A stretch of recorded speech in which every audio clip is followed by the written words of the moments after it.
According to the clock on the wall and the clock in front of me, it is 7 p.m. I'd like to go ahead and call to order this regular city council meeting for Monday, February 12, 2024.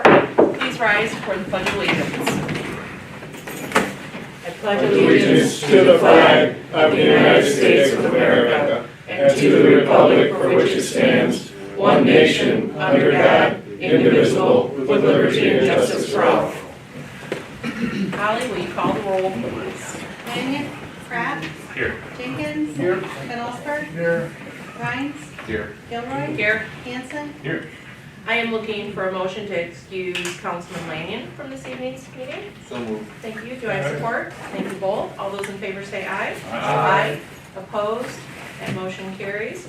Now I'm looking for approval of this evening's agenda unless there is any thing that needs to be changed or added. Yes. I do want to point out, we don't have to amend the agenda, but Julie Budd is ill, so she will not be giving the senior center update tonight. She'll be here at 11:26. All right, wonderful. Thank you so much for that update. I appreciate it. Looking for that motion to approve the agenda as submitted. So move. Thank you so much. Do I have support? Second. Thank you. All those in favor say aye. Aye. Opposed? Motion carries. We have an opportunity now for audience participation with a maximum of 5 minutes per presentation. If there's anybody that would like to come forward at this time, state your name, address. I'll go first. Okay. Jen Bennett. Yep. Oh, that's fancy. Yes, we are. All right. No. Mhm. Jen Bennett, 1111 Cobblestone Court, and I'm here to speak out against Dollar General moving in. I know you probably have seen my petition online, but there's a lot of different reasons why.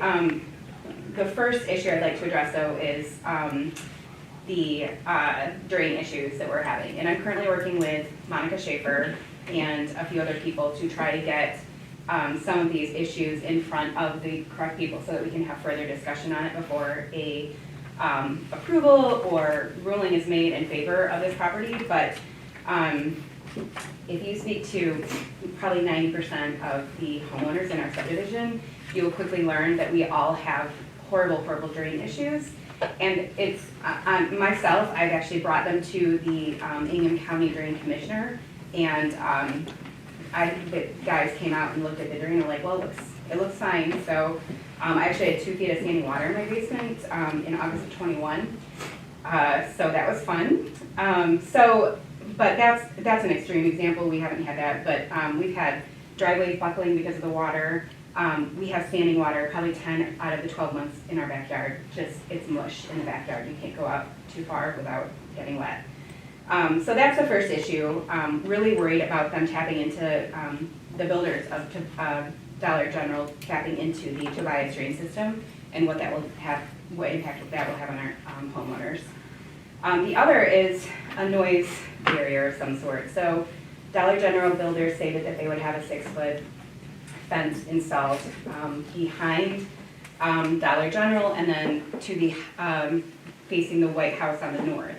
So we currently have homeowners that back up to Tractor Supply Company that deal with noise issues. So pallets being dropped in the morning when they're unloading, the beeping at all hours of the day, especially I think someone referenced they want to sleep in on a Saturday morning and it's hard to when you hear beeping of trucks backing in. So trying to figure out some sort of natural barrier or a way that we can protect properties from that as well. I do also want to say that this is kind of coming out of nowhere, and I understand that there needs to be a level of participation with our city residents on being involved with the city, and I completely understand that. However, it would be nice if we had someone, and I'm throwing this out there as whatever, I'm just going to say it, some sort of communications director or someone on social media that can really help inform the community of what's going on. I know a lot of people, we just found out about Dollar General literally the weekend before the Planning Commission meeting, and that's when we kind of jumped into action, but we had no idea. And I think a lot of people are upset about Dollar Tree as well. And again, no one really knew. So it would I understand it's small town, limited resources, I get it. But it would be nice if at some level we could have, and you know, maybe there's an intern Michigan State, like, I don't know what it is, I'd be happy to help figure that out, but having some sort of way that we can have better communication with our residents on what's going on, just so people aren't, you know, reactive, we can be, you know, a little bit more proactive in getting information out there. And I don't know where I'm at with time. You have about a minute, 10 seconds left. Okay, I'm just gonna take on my 5 minutes. So, also, in regards to the Dollar General site plan, has, throwing out there again, I know I can't ask questions, I'm learning this as I go, so bear with me, but, requesting some sort of, traffic impact report, like what is this gonna have, what impact is this gonna have on that small section of the Williamston Road overlay? You know, is what, you know, trucks constantly coming in. I don't notice a huge difference right now with Tractor Supply, but I don't know how Dollar General operates. I don't know what their operating model is, so I don't know how that's gonna impact it. Obviously, the construction is gonna be a pain for everyone coming in and out of Williamston. I brought this up at the last meeting. I know there's nothing that can really be done, but I'm gonna say it again, so it's on record. Some sort of economic impact report. Do we need 2 Dollar Trees within, you know, a mile and a half of each other? You know, we've got, I think, when I tried to look online and figure it out, we have 6 within a 15-mile radius around Williamston. So does it lend itself to having it? And I know we're looking at more black and white because of, you know, the zoning and ordinances, and I get that, but at some level, we're hoping if enough of us speak out that there'll be reconsideration. Thank you, Jen. You're welcome. I appreciate you coming this evening. All right, anyone else? I'd like to go. All right. And state your name and address. Hi, everybody. Ken Smuziak, 1267 Berkshire Drive. Starting your timer now, Ken. All right, thank you. There you go. Like Jen, I'd like to come and voice some concern over what's happening with the Dollar General and the Dollar Tree for that matter. I know everyone here, obviously, you're all active, engaged citizens. I encourage you to continue to do research on what we're inviting into our town. These are really bad business models. We tend to think, oh good, they're gonna bring low-cost goods, but the impacts they have are long-lasting. There's lots of studies on it. There's lots of studies around public safety. There's lots of studies around economic impact of small towns. And I know, like Jen said, where hands are tied, sometimes we look at zoning, but we need to ask the hard questions, like what is the economic impact? What is the traffic impact? Do we fully understand the drain impacts, especially at Dollar General? It could be pretty significant. I did email with Tom Michaels of the Zaremba Group, who's heading up the development for Dollar General. And he was very cordial in his response. It was fine. I think a lot of neighborhood has reached out to him. He did quote, I'll quote this, he said, "The master plan is also long called for mixed commercial use along Williamston Road corridor." Well, that got some people in our neighborhood starting to look at the master plan. And I know we're about to enter into a new phase with master planning. I don't know if anybody's visited the 2015 master plan lately, and maybe you have, maybe you haven't, but it clearly states in here that we oppose to have the 96 interchange with Williamston Road, oppose it having evolved into a predominantly big box store full of convenience stores, motels, fast food, and franchise uses that characterize most interchanges in most communities. Additionally, the community desires to use the interchange to work in cooperation and not competition with our downtown area. I'm nervous that we're going down a slippery slope here. If Dollar General takes that site, we're gonna have a Taco Bell next door in a month, right? And all those properties around there are gonna fall pretty quick. And so if we don't want this, we wanna live up to the standards of the master plan, we need to ask hard questions now, in my opinion. And I know we can't break any rules or anything like that, but I do know that we need to be asking, what is the impact gonna be to our city? That 6-foot privacy fence, not gonna cut it. Those homes are gonna lose $50,000 of value, easy, back up to the back of a Dollar General. Like, there's lots of safety concerns that pop up there. Not to mention, there's probably a half dozen better sites, if they need to locate at that interchange, that don't back into a residential neighborhood. That site is really well suited for an office or something low commercial, but to have trucks backing in there, and I know we have some existing uses that would question that, but I'd encourage them to look. The only way we're gonna be able to stop this or get them to change how they might do business is to give political pressure. And that's not gonna come from just our neighborhood. That's my opinion. I think it requires the voice of the city. And I know some people feel divided about that. They want it to be a us versus them type of thing, but the economic impacts of these types of businesses are pretty long lasting. We could be talking about even our D&W suffering a lot from this. So just throwing that out there as well. So happy to help any way I can, like Jen. Thanks for all your support and thanks for your work. Thank you. Thank you. Anyone else this time like to come forward?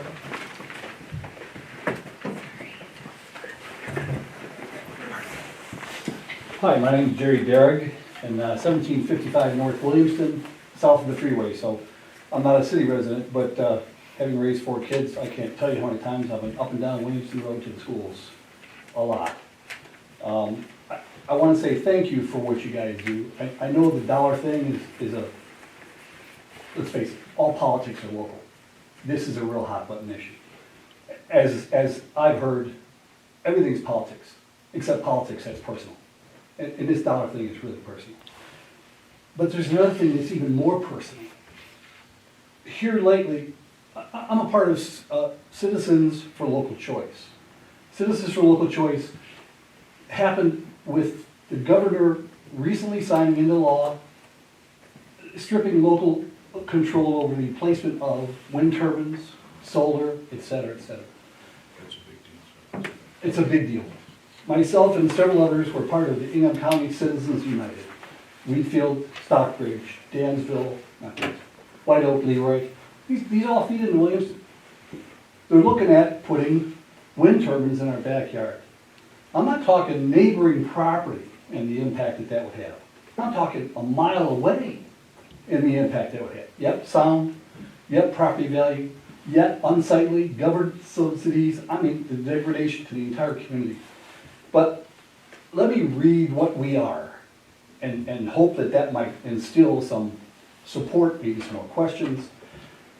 Citizens for Local Choice are looking to gather signatures of registered voters in Michigan who agree with the utility scale solar and wind projects and their sightings should be performed at the local level.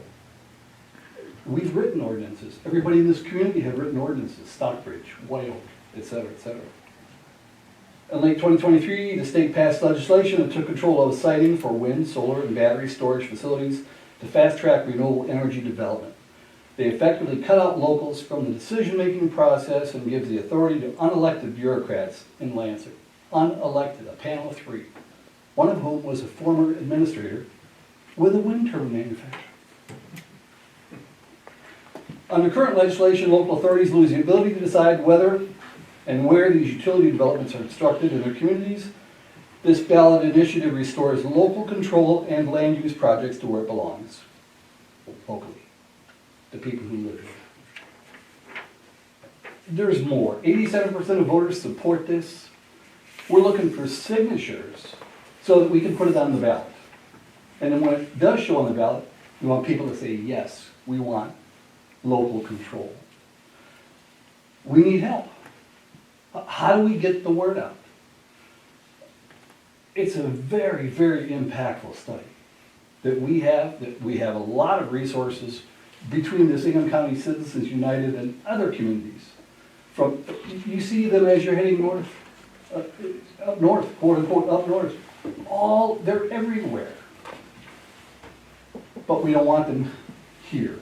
We're not anti-green. There's not enough of an impact study, economic or otherwise. We need this on the ballot so we can take back control. It's just that simple. So perhaps after the meeting, as numbers here, we'll get maybe people to sign this petition. But how do we get the word out to a bigger degree? We're looking for help. We're looking for people to help us with these petitions. I see you looking at your clock. No, that's okay. I just want to let you know you have a minute left.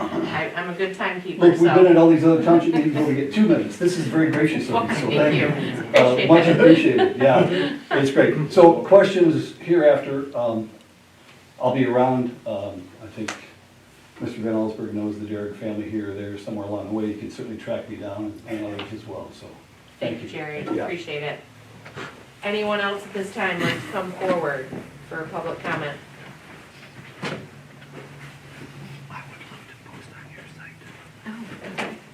Good evening, how's everybody?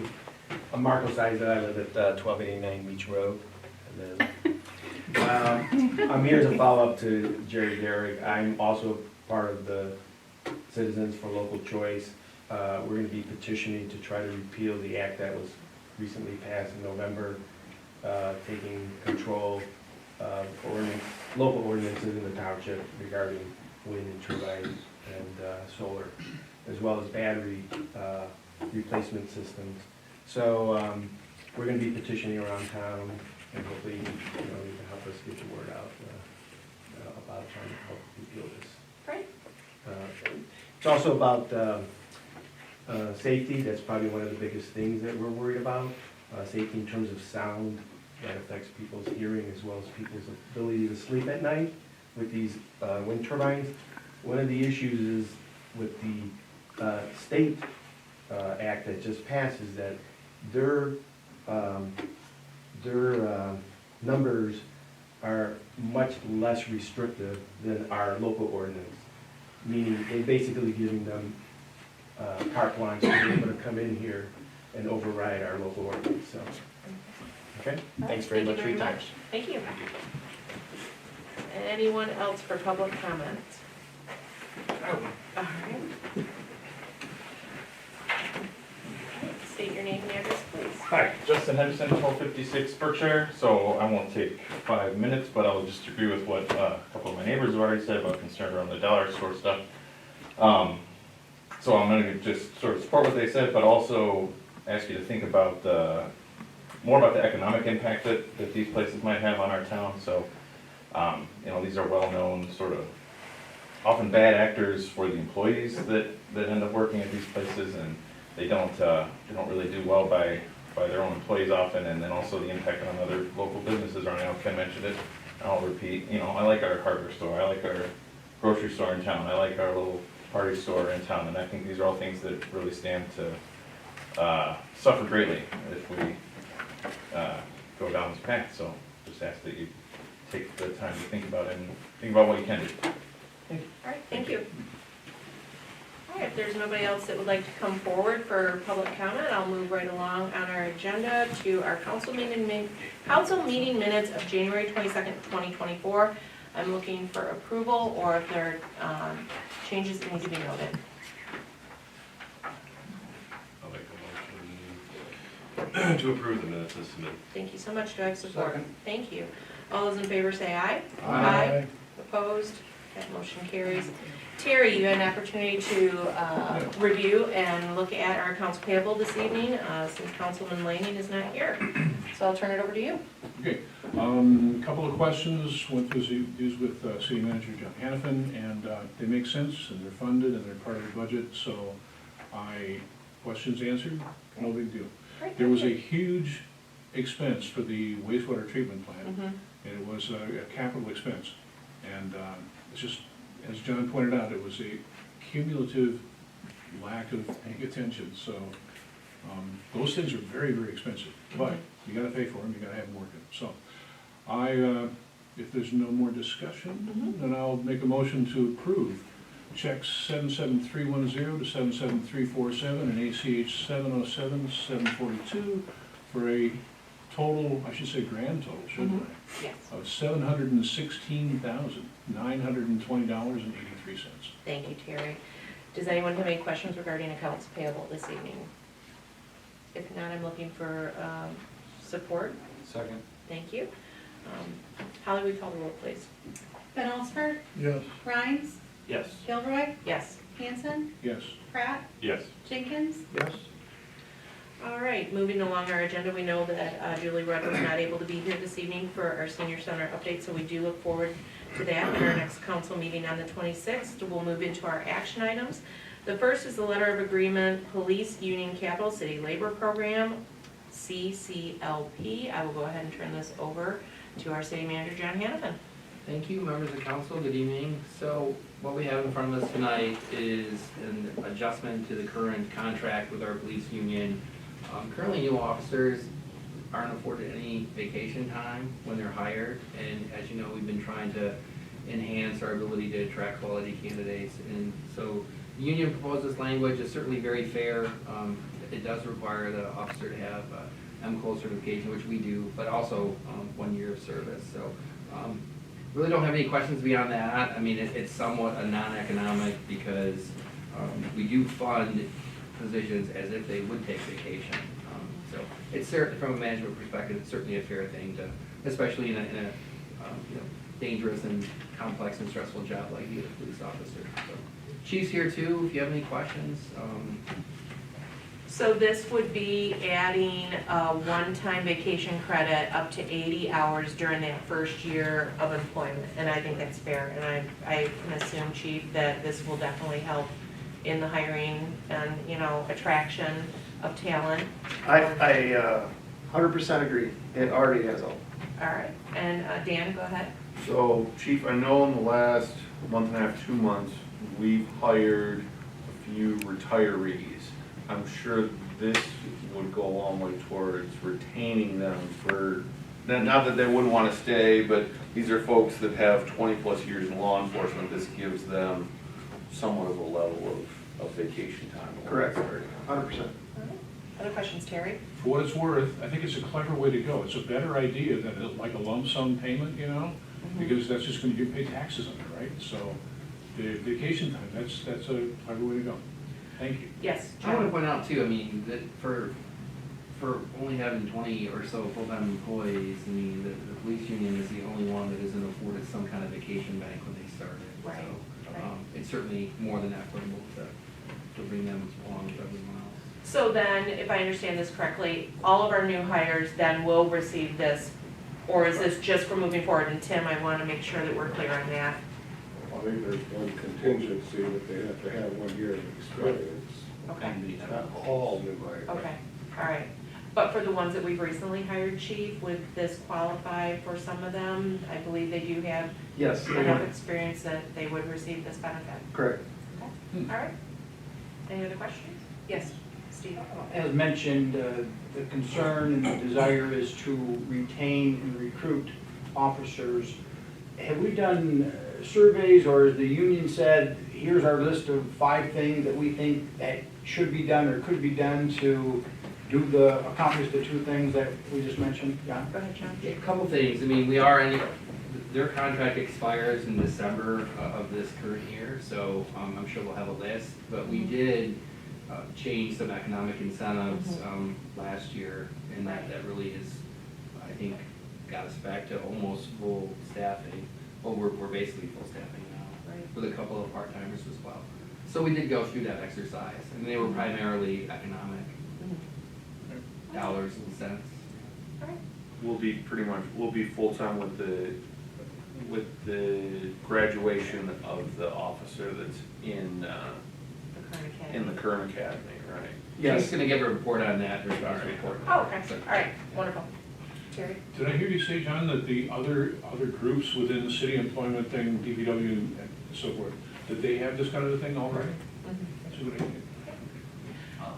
If there's no other questions or comments, I'm looking for the motion that is set before us in the memo. I'll make a motion to approve the letter of agreement with Williamston Police represented by Capital City Labor Program, CCLP, letter attached. Thank you so much. Support. Thank you both.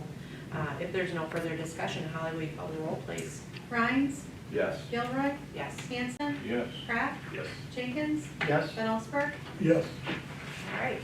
Our next agenda item is an OWI cost recovery form. We have a memo in our packet from our city manager, John Hannafin, and this was directed to him from Chief Weiss. So, John, I'll go ahead and turn this over to you. Yeah, I'm gonna let Chief handle this one. Okay. All right, Chief? Thank you. Virtually every law enforcement department in Ingham County participates in the OWI cost recovery process. Basically, upon arrest of a accused for OWI, we complete this request for reimbursement. It includes the time for the arresting officer, any assisting officer from our department, the administrative cost, a minimum of 60 minutes, clerical of 60 minutes. It's based on a formula. Mileage based on the 2024 federal standard mileage rate is 67 cents per mile. So this is then placed with the defendant when they go to court, and it's part of their sentence Okay. for restitution. When we did the numbers, this will result in a restitution back to the city per arrest of anywhere from $175 to $220, depending on the circumstances of the arrest. So it's consistent with other law enforcement agencies and another way for us to recoup some costs for arrest. I'll call on you just 1 second, I do have a question. Do we have data from previous years that approximately how many OWIs went through court sentencing and what type of restitution we would be looking at? We did, we went back through, we get 4 to 8 depending on the month, ODI arrests per month. So again, an average of about $175 to $220 per arrest is kind of the average. Scott? Yeah, does this affect other types of arrests as well? Like- No, just OWI. Okay, so you guys, I need to let you guys know I can't support this. So just want you guys to know, because I think when you vote no, people should know why you're Oh, voting no. absolutely. So I just want you guys to know I can't support it. Okay, all right. Okay. Any other questions regarding this before I ask for the motion?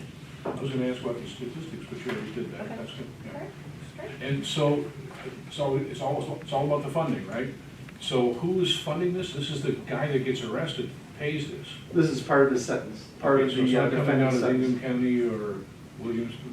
I'm sorry, It's not coming out of Ingham County or anything like that? It certainly isn't coming out of Williamston. It's the defendant, it's a part of their Yes. Who gets fines. arrested. the person that gets arrested, Got it. yes, part of the restitution. And just to be clear, we've not had something like this, a cost recovery prior in the city of Williamston. Correct. So, okay. And then the cost recovery, these funds would then go into our general fund, John, or would those go towards our budget for, Tim, go The ahead. statute says that this is designed as reimbursement. I've made the argument that this is reimbursement of monies that the city has already expended for these purposes. And I've had a court say, the statute is quite clear that the money must be used for law enforcement Okay. activity Okay. on this, so that it's almost like it has to be in a separate fund, but dedicated to this purpose. Okay, all right. And in some communities, they recover the costs of prosecution. And the prosecutor says, that's my money, and I get to decide what to do with it. I've had those issues before. This is all under state law, right? Yes, There's not a local ordinance. it is not. And so we don't pay costs of prosecution, or if there are any, the prosecutor would put in for it separately from the city. And it would be imposed on the defendant at sentencing. I'm just cautioning you when you said it goes into the general fund. Well, that's what I was asking for clarification on, yes, Yeah. John. So police activities, general fund, so Mhm. it'd be a revenue, it'd be a separate line item, Okay, and then it was just basically money in, money out as part of Gotcha. the police general fund. okay, excellent. I guess- Thank you for clearing that up, yes, Tom. I guess I'm curious why this is in place just for OWI? Is there similar systems for other types of arrests? Don't know of any other arrests that could be applicable, other than like an MDOP to police for property, where we're seeking reimbursement for property that's damaged, as police property, but I'm not aware of any other restitution or reimbursement like this. I think this is something that's under the vehicle code. It's, again, it's a disincentive for people to drive while impaired. Sure, Right. absolutely. So I was curious. Yes, Terry. I didn't understand why you said you couldn't support this idea. Yeah, because I'm opposed to the idea of charging someone for police activity as part of their sentence. I wouldn't vote for charging people for ambulance rides either. It's just, I don't think it's a healthy direction. Okay. Just me personally. I mean, I get that other people think differently. I was curious. Yeah. Any other comments, or, yes? Quick question, Dan? so I'm looking at the breakdown here on the sheet, Mhm. where that would be, I would assume would be filled out for the restitution work. We have the arresting officer, then we have the assisting officers and whatnot. The assisting officers, would that include, like, I know, not very frequently, but occasionally, like a Meridian will be an assisting officer if we need backup or different things like that. Do they go on there too, or is that only like another Williamston assisting officer? Only for other Williamston assisting officers. Excellent. All right. If there's no other discussion, I'm looking for the motion. I would move that we adopt the OWI cost recovery program as presented. Thank you so much. Do I have support? Support. All right. If there's no further discussion, I'll ask Holly to call the roll, please. Gilroy, Yes. Hanson, Yes. Pratt, Yes. Jenkins, Yes. Van Osberg, No, Rhines, Yes. All right. Thank you for the discussion on that. Chief, please let us know how this works out moving forward. I will, thank you. All right, thank you. Our last action item for this evening is a resolution to adopt poverty exemption eligibility requirements, income standards, asset test, and application for 2024. I'll turn this over to our city manager, John Hanifin. Thank you, members of council. So this is an annual item. This actually goes all the way back to the Public Act 206 of 1893. Yep. And the city council was required by section 7U to adopt guidelines for poverty exemptions. So I'm not gonna go through all of them, but it just like the preamble says, it does establish the eligibility requirements, the income standards, and asset tests for application. It is coming close to border review time, so after January 1st, folks who meet the asset test or the income eligibility requirements can apply to the border review for exemption from paying local property tax, from paying property taxes. So that's what this does. Again, the income thresholds are on a rolling basis, and the form resolution is basically the same one that you've seen for a number of years. Yep, comes before us every single year. And just to clarify, if somebody is within the thresholds that's on here, they can approach the Board of Review and ask for relief of their city property taxes. Correct. So, in a nutshell, how many have we had in the past since you've been here? Have we had None any? since I've been here, and I don't know that there's been any for a number of years. Right. It's really, I don't know that I've ever encountered any. I'm sure in some areas that are Sure. facing far more challenges than Williamston, it's probably fairly consistent, but. But we do have to have this in place on a yearly basis. Correct. So, yes, Terry? I remember there was an opening in the board of review. Did we find somebody to fill that slot? I don't think so yet. Not yet. No, not Okay. yet. I thought So it'd all be council good. members, make sure you share that. Something else. Or if you know of somebody. Right now, I'm looking for a motion to move this forward. If there's no other discussion. I'll make a resolution to adopt poverty exemption eligibility requirements, income standards, asset tests, and application for 2024. Thank you, Dan. Do I have support? second, Thank you, Scott. If there's no further discussion, Holly, will you call the roll, please? Hanson, Yes. Pratt, Yes. Jenkins, Yes. Van Osberg, yes, Rhines, Yes. Gilroy, Yes. All right, that concludes our action items for this evening. Moving down to our discussion items. Road diet update. Mr. John Hanifin, City Manager. Mr. John sorry, I'm just pulling my calendar real quick so I get this date right. I'm notorious for exposing dates.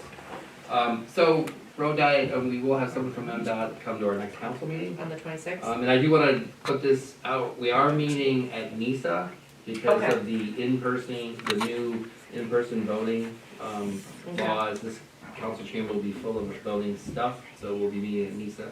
But MDOT's coming on the 26th to talk to us, and then we're targeting Wednesday, the 13th of March, to have the second public meeting to discuss the road diet. That will likely be at a room larger than this, which is somewhat of a challenge to find one, but hope to have that pinned down in the next couple days. All right, well, with that being said, because we will have an MDOT representative here, I know that we've had a lot of questions. They did do their public response period, and so I think that really this next meeting is when we're gonna have a lot of our questions answered, as far as what this looks like, what the timeline is going to be, if we're going to move forward with certain aspects of it. So, thank you, I appreciate that. And again, for our viewing public, the February 26th meeting will be held at our NISA location on Grand River. We'll make sure that that address is published in enough time to make sure our community members know about it. I do look forward to that because, this has been something that's been on our docket for a very long time. So it'll be nice to have an MDOT representative here to answer those questions. road construction project updates. I think the biggest thing to highlight or stress is, or stress about is there's a lot of telecommunication work going on. Yep. I know that's causing some people some heartburn, so hopefully that will be wrapping up here in the next couple months as the SurfNet and Frontier make their way through town. So there's a lot of missed big flags out there, so just be patient with those. Also, consumers is, making their way down Lloyd Street, and every day I think there's gonna be more progress. The dirt pile gets bigger, so hopefully that means they're coming close to a conclusion. So those things are going on right now, and then also we will be, Lloyd and Williams Street will be in construction. I think we reported on that. Well, we'll keep doing that. We do have Iron Horse under contract, and so really got another meeting with Spicer, who's our consulting engineer for those projects. And once we have a better schedule, we'll certainly report that to council and the public, but then also have individual meetings for Lloyd and William Street residents, much like we did for North Putnam. More of an open house format, which I think seems to work pretty well. And we'll have that, probably at least 2 or 3 weeks prior to construction, so. Likely in we're meeting with Heaven Road Diet on the 13th of March, we'll likely have those meetings the following week. Okay, all right, great, because I was gonna ask about that timeline. Yep. I know that we're in the winter months and we're not really in construction, season yet, Right. but those, town hall meetings with those residents Right. in those neighborhoods will definitely, need to kick off. Be here In before advance you of know that, it, which is Okay. good. Excellent, great, thank you. Yes, Steve? Do we get, John, a estimate of time completion for these various projects and the underground work that's going on? The short answer is we do. We're required by law to, if they meet all the necessary permit conditions, to approve those. So SurfNet, for example, they submitted a permit that basically started a month ago and lasts through 2025 because they have, their goal is to have coverage in the entire city, which is good from a competition perspective for, better or more reliable internet, I guess. So the expectation of like individual projects, we get a schedule, but we have no way to hold them to that. And as long as they're operating within the right of way and not being too disruptive, then we just sort of live with it. And if they get outside of the right of way or they leave, and we're dealing with an issue right now, the contractor working in town last week, the streetlights on our side of the street from Cedar all the way to North Putnam are out because they did a directional bore, and so. It's on. And so then we get in the loop of DTE as well, the contractor hit it, and they're working their way through that process, so. Stinks, because it'd be different if we own the power utility, then we could just fix it ourselves, but we don't, so. So that's a long-winded answer of saying, we have a general idea, but they really march into their own, they wanna get done as fast as they can. I mean, they are incentivized for that, because as soon as they're up and running, then they can add to their customer base or add, Frontier's case, they're adding a trunk line, so they can offer better service to folks along that trunk line, so. Any delays then with the Lloyd Street, because they have been there for quite a long time? Yeah, again, consumers is, I'm not exactly sure, what the difficulty may be. I mean, they still may be in their normal construction frame, because it is winter construction. And it's disruptive, because it's a big unsightly pile of dirt right on the corner, and that's what most people see. But I think they're making good progress, but I'm not exactly sure when that will be done. They need to be done prior to our project, though. They understand that, because we're starting in April, and that's part of the reason is they're working through the winter. Right. And didn't they give us an initial time frame of about a 4 to 6 week window They did. for that gas Yeah, line? So they did. I feel like We're they're still still within within that that. window. Yeah. Okay, great. And Yes, this is Terry. maybe backing up by one, when, for the striping thing, the road diet thing, when MDOT says, okay, we're gonna do it, from that time when they start the thing, how long is it gonna take to do the thing itself? The actual painting of the road, My guesstimate is it's not very much. not more than a couple days. A couple of days. Yeah. Okay, excellent, thank you. They Yes. probably one day they gotta come through, they have to grind off the old lines, it's actually a grinder that does that, and then another day to bring that striping truck down and do all the restriping would be, that's a guess, but, cause it all gets ground off. We can definitely pinpoint those questions at that MDOT representative when he's here at our next council meeting. Any other questions for John regarding construction updates? All right, moving along on our agenda, correspondence received, we did not have any, so we'll move right into our department head reports. I'll go right back to our city manager, John Hannafin. Just a reminder, we have our visioning session a week from Thursday, and that's at 6 o'clock. That's at the depot. That is a public meeting, so folks are certainly welcome to attend that. We'll have the agenda for that in the packet for council in a couple days, and that'll also be posted on our website. So looking forward to that. Been having some really good discussions on Fridays about events planning for the coming year. So I think that's really going to be beneficial to the existing events we have and actually expanding those into the future.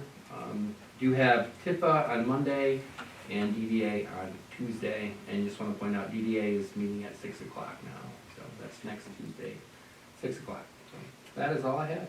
All right, thank you. Chief, thanks for the memo in here. I'm going to turn it over to you. You're most welcome. So look for this from here on out, the monthly written reports that you'll be receiving. Just a quick explanation of what they actually mean when you read them. Calls for service means any calls for service that comes through dispatch and it's relayed to us for any type of call for service, whether it be for a report or to assist anyone. So that's what calls for service is. Property checks could be a vacation check. It could be the officer stopping at a speedway, a night shift. It's however they pros it on their daily. Usually vacation property checks are going to be checking houses of people that are on vacation though. Everything else kind of speaks for itself. I'll include department highlights on projects that we're doing for that month. The only thing, so these speak for themselves. Our officers on night shift have been doing a great job of stopping by sporting events, basketball games, wrestling meets. I think there's been a swim meet here and there. So we had new signage put on the police department doors and on the inside of the squad room. The biggest thing I was kind of excited about was we opened the lobby back up on January 2nd for walk-in business. We installed the bulletproof window that's in there, transaction window. So that was great, and it's been a big success. We've had a lot of people coming in and stop by the office. Not only past people that worked here coming in and stay hi, but the medication drop-off has been a lot of people stopping and dropping off meds. Excellent. So as a follow-up to Councilmember Ryan's comment about staffing, unfortunately today we did have to dismiss our recruit officer from the police academy. That happened this morning. So we ended our sponsorship. I don't want to go into the personnel issues. I can talk offline about that, but she was dismissed today. However, due to our recruiting, aggressive recruiting that we've done, we haven't been able to fill that spot, that full-time spot with another officer. That will be, he accepted today, that's Officer Cooch. He was former part-time, he's now accepted the full-time position. So he will actually start on February 25th as full-time status. So now recruitment will now take place to fill that part-time spot. But Matthew Peets is his name, is slotted to begin the Washtenaw Police Academy in May. So he'll be up and running in August and with us for training.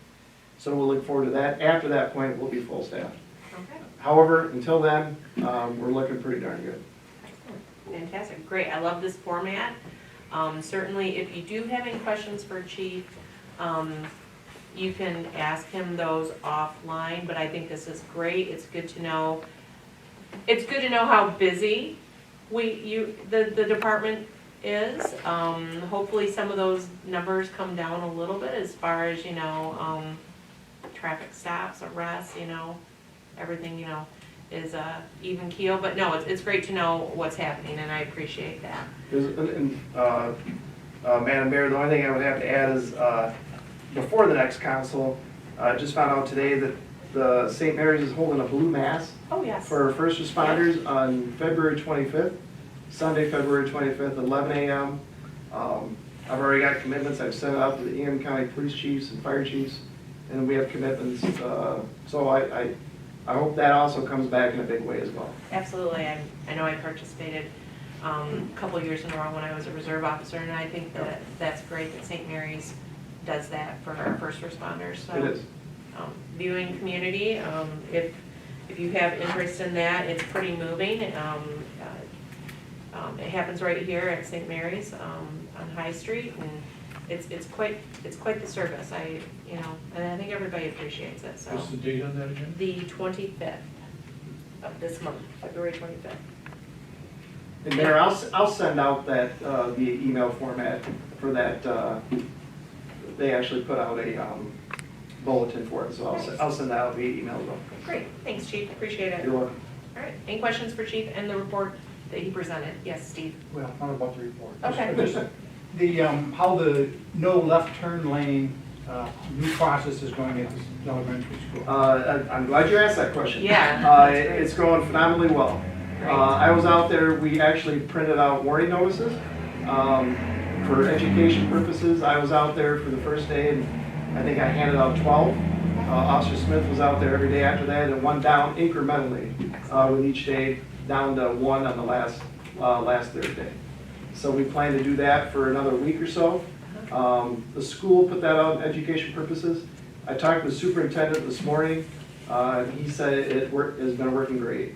In fact, he said the near misses, which of course we can't track, just from seeing what they see when they stand out there, the near misses have went down a lot. So it's just by making that change has made it a more safe intersection. Great. Have you had any interaction with our residents that live on Riverside, Highland, and Church? I have not. Okay, all right. Well, that's good then, Yes, because that means that maybe they're happy with the way that it's flowing now too. I think it would be positive for everybody. Great. Terry? So in the competition for the most dangerous intersection in town, we've got the four-way stop here, and we've got by the school. Which one is leading right now? Right now, I'll be leaning towards the downtown. Okay. Highland Riverside is cleared up quickly. All right, excellent. Thanks so much, Chief. Appreciate it. You're welcome. All right, moving along to committee, subcommittee reports. Anybody like to share from their recent city meetings? Tom? We had a decent meeting last week. Mm-hmm. There wasn't a whole lot going on, but there was some more stuff that pertains to Weberville, which is kind of weird to bring up at a Williamston City Council meeting, but we share the same EMS service. And Weberville's, been questioning why they don't have EMS coverage down there full time. And something that's been going on there for a long time that hasn't really been brought to the residents' attention is that there is a medical first responder unit there, which means that their volunteer fire staff can take an ambulance and go to a scene in Weberville or Leroy Township or one of the surrounding communities and at least provide some sort of medical assistance right off the bat. So there was a lot of Weberville residents that didn't realize that, so they're gonna put that up kind of publicly. They do have an ambulance down there if they have people that can take it. So they're kind of slowly making steps towards, appeasing that issue, which was good. Other than that, they had kind of a surplus of building and equipment fund that they didn't have any, scheduled projects for, so they were able to move, $400,000 of that into their M class to get a better return on that and purchase the $250,000 CD with the rest, so they can make some money with their money. So good problems to have. Yeah. Other than that, that was about it. Great, thanks. Anyone else? Recent meeting you want to share information on? Parks and Rec, no fun. It got canceled. Oh. Well, that means that it's time back to everybody's schedule, that they didn't have to come into City Hall for a meeting. All right, that's another opportunity for audience participation, maximum of 5 minutes per presentation. Is there anybody that would like to come forward during this? All right, not seeing anybody move towards the podium, so I'll just keep moving right along here. Council member comments, I'll start with Tom. I guess my only comment would be, I appreciate, the residents showing up and voicing opinions civilly, especially on stuff that's kind of edgy, so, thank you for being involved and being civil and shedding some light on your feelings. We appreciate it. Thank you. Terry? This report for the police activity thing, when people say negative things or positive things about the police department, this provides data, numerical data. So we can say, well, yeah, but the fact of the matter is this. So this is a really good idea. Thank you. Steve? Just echoing what Tom said about participation from community members, it always pains me when I hear that we need to do a better job of communicating. I have only been on the council for a little over a year, and I'm a big communication want guy. And I can say that our website has almost anything and everything that is going on, has been going on in the community. So while communication is important, and I've said it up here before, it doesn't matter how good we think we're communicating, we're gonna miss some people. But if you would reference our website, the city website, you'll get a lot of answers that you may not have heard about, or your neighbor will say, well, I never heard about this, and you'll be able to say, well, I went to their website and was able to find information about this particular topic. So just encourage you to go to the website. There is a slew of information on there, when our meetings are, road diet, construction, a lot of information there. Thank you, Steve. Appreciate it. Scott? Yeah, I'm 100% in agreement with the Dollar Tree being a bad idea. I hope we can figure out a way that that doesn't happen. The new play at the theater is Maytag Virgin. Maytag Virgin, I'm thinking it's about a guy that never did his laundry, apparently. I haven't been there yet, so I don't know, but I plan on going. Hopefully you will too. Thanks, Scott. Dan? Couple things.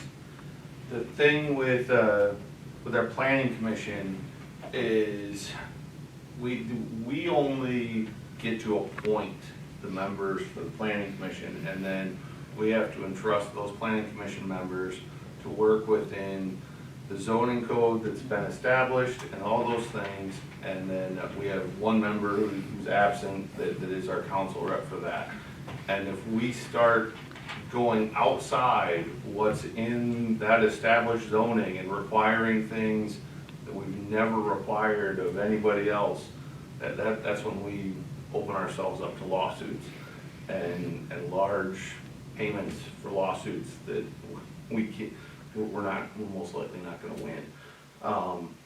We have the master plan that's coming up that the public is more than welcome to come and participate in. Tell us your opinions on how you want to see town grow. We have a lot of different opinions on it. When 304 Rivers Edge went in on Grand River next to Brent, we had a lot of people that were in favor of it, and we had a lot of people that don't like it. And I still hear about it today. Oh, it looks terrible sitting next to Brent's. Oh, I love it. I want more things like that. That's kind of where we're at with it. We can't become, when it comes down to the economic things like it, we can't pick winners and losers. When we start trying to pick winners and losers at the planning commission level, that's when we get ourselves in trouble. We have to stay within our zoning ordinances that we've already established, or we get ourselves in trouble. And how we change those things is the master plan update that we're starting right now. And we more than welcome a lot of people coming in and communicating with us about that, telling us their vision for the city, how they'd like to see the Williamston road overlay, all those things. We would love to hear everybody's opinions and come participate in the process.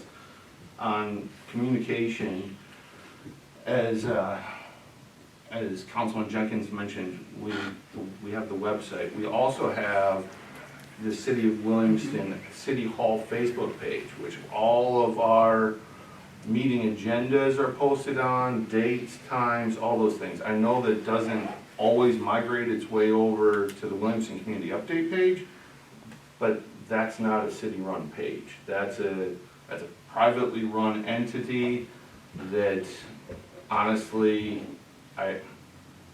as one of 7,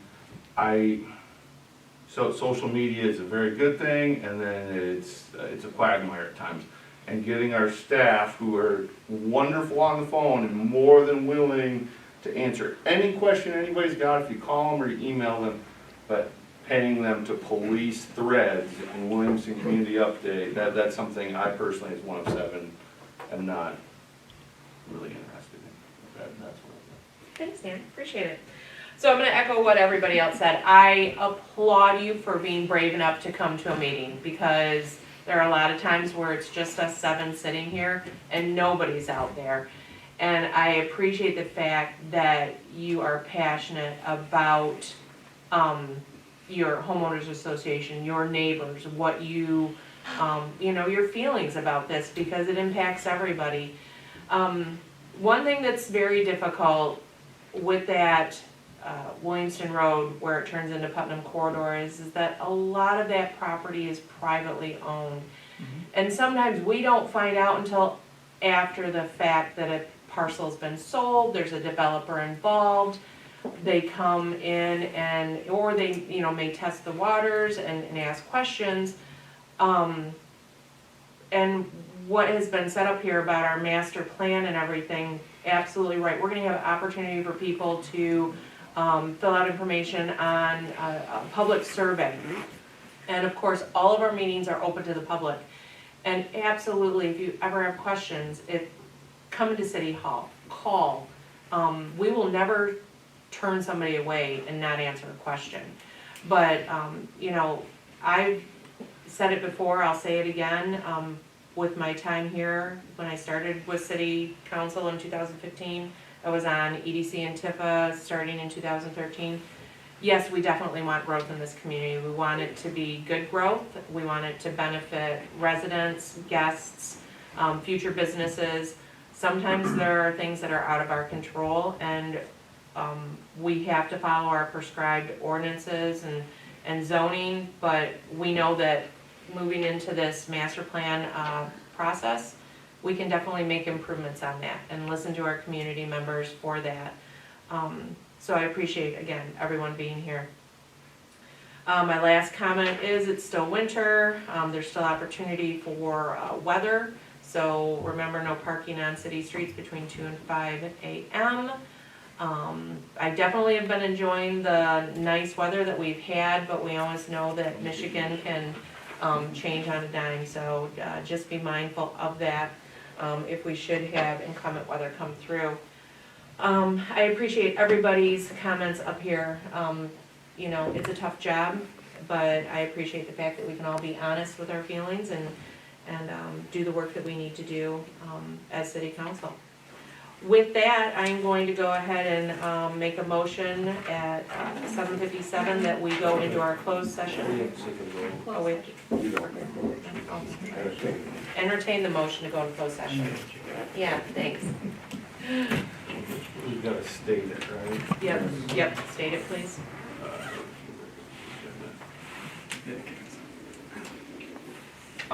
I'll make a motion that we enter closed session for city manager performance review. Do I have support? Support. Holly, will you call the roll? Hanson, Yes. Pratt, Yes. Jenkins, Yes. Van Elsberg, Yes. Rhines, Yes. Milroy. Yes. All right, at this time, I would like to ask the public to please exit our council chambers so that we can go to our. All right, I'd like to call us back into open session at 8:30. And now I'm looking for a motion to adjourn. So moved. All right, thank you so much, I have support. All right, we are adjourned at 8:30.